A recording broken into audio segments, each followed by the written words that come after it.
so disturbing to think back to that time and the failure. I mean, there was a great piece by, and it's completely, I mean, it makes total sense when you begin to think about it. Remember That Time by Jamel Bowie, who writes at Slate, recalling Hurricane Katrina, and it's entitled Where Black Lives Matter Began. And there was just an incredible sense, and an inescapable sense, in watching this whole thing unfold, that the country just did not, and by the country I mean really the sort of the institutions and the apparatus that is supposed to deal with these type of things, did not care about these black people who were stuck in New Orleans. And you'll recall there was I can't remember for the life of me how much longer it was. Maybe it was a month, maybe it was weeks or 2 months. I think it was a bit of a marathon on NBC. I think it was NBC, where they were raising money for Katrina victims. And Kanye West went on, I think he was on with Mike Myers, and basically said, George Bush doesn't care about black people. And I mean, I think that was true. I think that was true to a large degree, frankly. But, one never knows what's in someone's heart. But what was clear is that there was a massive failure of the Republican ideology, where FEMA had been privatized to the point where they could not prepare for something like this, and they could not rebuild in an efficient way because of the enormous amount of subcontracting that had to go on. When you strip these apparatus you save in the short run. And it was sort of like what I think Bloomberg learned with the snowplows at one point. There was all sorts of privatization of the snowplows. They basically said to the sanitation department, "We're not going to pay for as many snowplows from you, and we will just make it up on an ad hoc basis." Well, of course, when you do that, those guys who own their own snowplows are going out and doing other jobs. So if you wait, they're not going to be there. So it's either you pay to make sure that they're available in the event of an emergency, or you save a couple of bucks in the short run and risk a major disaster. And that's exactly what was done with FEMA. It was run really with the same sort of perspective that, I don't know, what was it, Independence or Freedom Industries had, where they are going to, Freedom Industries was the factory that stored the chemicals in West Virginia, I think it was. And they basically say, like, look, we can pay extra to make sure that our facility is top-notch and can never have a problem, or we can basically offload that risk onto the population in general, save ourselves the money, and if that 1 in 10, 1 in 100, 1 in 1,000, 1 in 500,000 event happens, somebody else will deal with the cost, essentially. And that's basically the attitude that FEMA was, when Michael Brown was brought in, was to basically privatize it, cut down on its services, and just, when you need it, you hire the private business to do it. And of course, that risk is not only passed on to the public in general, but that risk is actually that much more great for those who don't have money.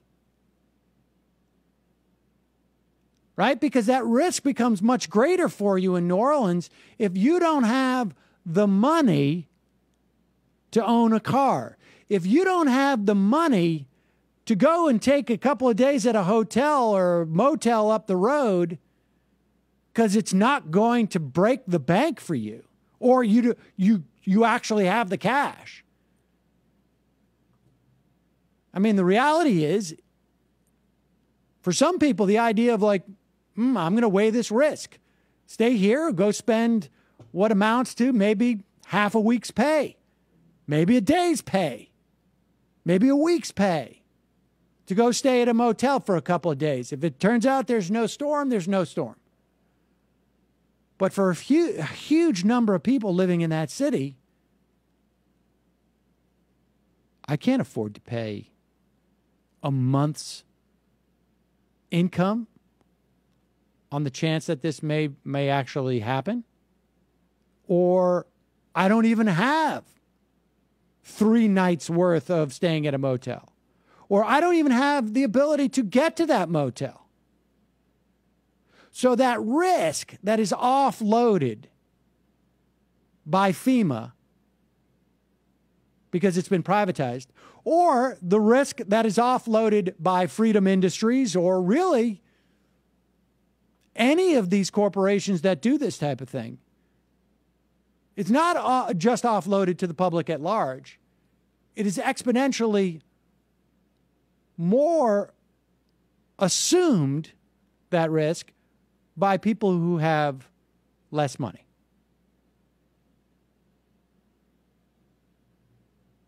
So they're assuming the risk of like, well, I may end up in the Superdome with 20,000 other people and virtually no food, no plumbing, no electricity. I remember the people standing out there with signs saying, we're dying. And over 1,000 did. And so now we have this city being rebuilt. And Gary Rivlin had a mole, essentially, that it was involved in a lot of these sort of plannings, named Lance Hill. And I have the quote that gets a lot of attention from Lance Hill, which was basically like, oh, they're using this to rebuild the city as a white city. A white, wealthy city. And that's basically what they've done.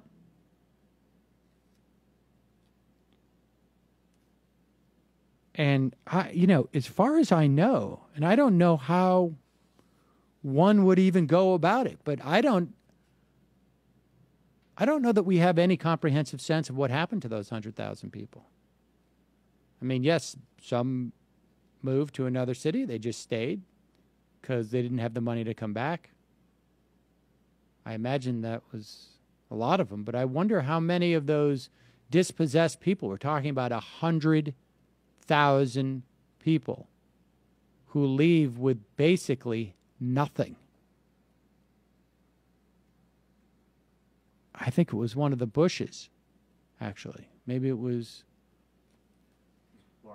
Barbara Bush walking through the Houston Astrodome, looking at about 10,000 people, saying something like, oh, they're so fortunate to be getting better food. off. Better off. Everyone is so overwhelmed by the hospitality. And we have no sense of how people integrated into these new communities, how many children were essentially, lost, just lost. They lose a year or two of school. I mean, who knows? Who knows? And I remember George Bush standing in front of, I don't know what building it was, some iconic New Orleans building, well lit, so well lit that it looked like he was in a studio in front of a green screen, and saying, you know, I promise you, we will not abandon New Orleans. Yet 10 years later, I think they're now officially saying the recovery is over. But they're still the Ninth Ward. And I think it was at Lakeview, which was a very sort of high-end part of New Orleans, is actually below sea level. And the Ninth Ward itself, the lower Ninth Ward, no. So one of those situations which became a self-fulfilling prophecy, sort of fascinating how a rumor becomes reality, and then all of a sudden this place gets abandoned. But I encourage you all to read the book. I was trying to think if, you know, how often it is that you remember the name so vividly of a storm. And I imagine if you live in a locale that's hit by a hurricane or a tornado, you remember it. I mean, my folks still talk about a tornado that came through Worcester in 1951 or 52, I think it was. But I haven't set foot in New Orleans in 25 years. More. But that Katrina stuff still resonates with me. It's really, really unbelievable. And I think it did. I think it really did. You know, I mean, I only could imagine if we had the type of social media then that we have now, as to just the sort of the level of awareness of what was going on. It would have been just horrid. And maybe, you know, these type of things, I mean, that is, maybe it would have changed the nature of the response or the nature of the rebuilding too.